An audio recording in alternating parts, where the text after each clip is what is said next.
ములుగు జిల్లాలో పలు అభివృద్ధి శంకుస్థాపనలో పాల్గొన్న మంత్రి సీతక్క 75వ రాజ్యాంగ దినోత్సవాన్ని పురస్కరించుకుని డాక్టర్ బిఆర్ అంబేద్కర్ కు కలెక్టర్ దివాకర టీఎస్ తో కలిసి పూలమాలలు వేసి వరిధాన్యం కొనుగోలు కేంద్రాన్ని ప్రారంభించారు. అనంతరం మాట్లాడుతూ దళారులను నమ్మి మోసపోవద్దని, చివరి ప్రతి గింజను కొంటామని మాట ఇచ్చిన ప్రకారం సన్నధాన్యాన్ని ప్రతి క్వింటాలకు 500 బోనస్ ఇస్తామని తెలిపారు. మిగతా రుణమాఫీ అందరిది కూడా చేయడం జరుగుతుంది. ఇవాళ ఇళ్లలో కరెంటు బిల్లులు కట్టాలంటే ఎంతో ఇబ్బంది ఉండేది. 200 యూనిట్ల వరకు ఎవరైతే వాడుకుంటున్నారో వాళ్ళందరికీ కూడా ఫ్రీ కరెంట్ వస్తుంది.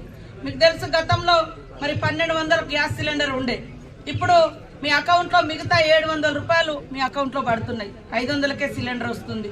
ఇట్లా ఒక్కొక్కటి చేస్తూ ఉన్నాం.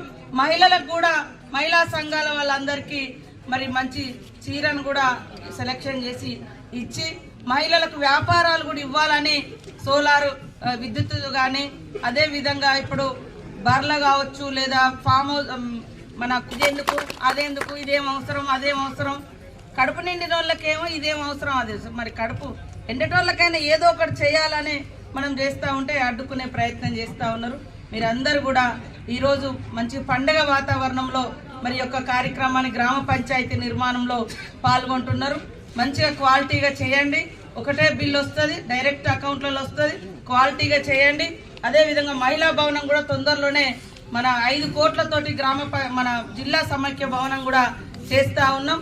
అదేవిధంగా ఇంకా మహిళలకు ఎలాంటి ఉపాధి కావాలనేది అక్కడ ఏం దొరుకుతుంది, ఇప్పుడు మనది ఈ రామప్ప కూడా పెద్ద టూరిజం ఏరియా అవుతుంది. Please like and share, subscribe to BCN Telugu News. Please like, share and subscribe to BCN Telugu News.